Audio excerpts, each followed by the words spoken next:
ఇక పోతే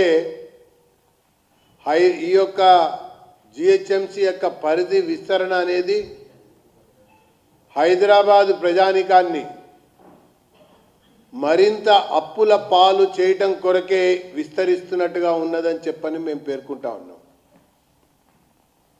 జనాభాని ఎక్కువగా చూపిస్తే నేరుగా వరల్డ్ బ్యాంక్ నుంచి రుణాలు వస్తాయన్నటువంటి ఆలోచనతో చేసినటువంటి ఒక పనిగా ఒకవైపున మనకు కనబడతా ఉంటే, మరొక వైపున ఈ ప్రతిపాదిత డ్రాఫ్ట్లో వీళ్ళు ఏర్పాటు చేయాలనుకున్నటువంటి ఒక డివిజన్లలో ఎక్కడ కూడా యూనిఫామిటీ అనేది లేదు అని చెప్పని తీవ్రంగా మేము ఆరోపిస్తూ ఉన్నాం.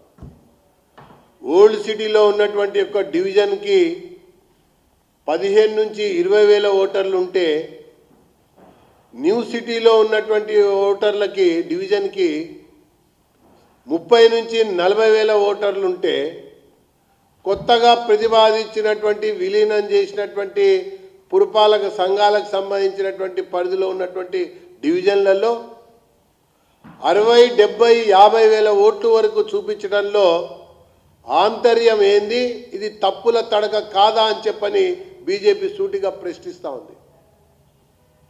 ఇంకొక విషయానికి వస్తే, వైశాల్యం లేదా నైసర్గిక స్వరూపం లేదా రేడియస్ కానీ డయామీటర్ కానీ ఓల్డ్ సిటీలో 2 కిలోమీటర్ల రేడియస్ ఉంటే, న్యూ సిటీలో 3 కిలోమీటర్ల రేడియస్ ఉంటే, ఈ కొత్త ప్రతిపాదిత ప్రాంతాల్లో 10 కిలోమీటర్ల రేడియసా, ఈ ఏంటి అసమానత అని చెప్పని భారతీయ జనతా పార్టీ సూటిగా ప్రశ్నిస్తూ ఉన్నది. ఒకవైపున గ్రామాలని పురపాలక సంఘాల్లో కలిపి ఆ వెంటనే కొద్ది సమయంలోనే జిహెచ్ఎంసీలో కలపటం ఒక తప్పిదమైతే, ఇంకొక వైపున హైడ్రా రూపొందించేటువంటి సమయంలో పరిధి విస్తరించి ఆ ప్రాంతాన్ని అంతా ఇప్పుడు కొత్తగా జిహెచ్ఎంసీలో తీసుకురావటం మరొక తప్పిదంగా కూడా భారతీయ జనతా పార్టీ అభిప్రాయపడతా ఉన్నది.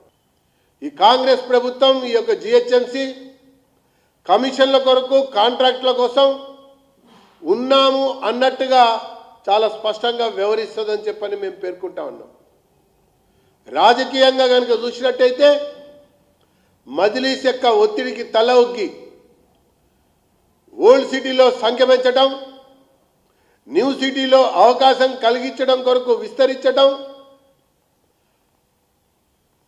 ఈ ముస్లింలని బీసీలలో కలిపి ఈ శివారు ప్రాంతాల్లో కూడా వాళ్ళకి అప్పగించడం కొరకుగా ఈ యొక్క విస్తరణ, ఈ యొక్క ప్రతిపాదనలు, ఈ యొక్క ముసాయిదా ఉందని చెప్పని భారతీయ జనతా పార్టీ ఆరోపిస్తూ ఉన్నది. ఒకవైపున అఖిలపక్ష సమావేశం లేదు, రెండవ పక్షాన ప్రజాప్రతినిధులతో సమావేశం అంతకంటే కూడా లేదు. కేవలం గాంధీ భవన్, దారుసలాం కనుసన్నల్లోనే ఈ యొక్క ప్రతిపాదనలు రూపొందించినట్టుగా భారతీయ జనతా పార్టీ పేర్కొంటూ, ఖచ్చితంగా ఈ అంశం పైన రాజకీయ పోరాటం ఉంటుంది, న్యాయ పోరాటం ఉంటుంది. దాంతోపాటు సమాజంలో ఉన్నటువంటి అన్ని వర్గాలను కూడా చైతన్యవంతం చేసి ప్రజా పోరాటానికి కూడా మేము శ్రీకారం చుడతామని చెప్పని నేను పేర్కొంటా ఉన్నా.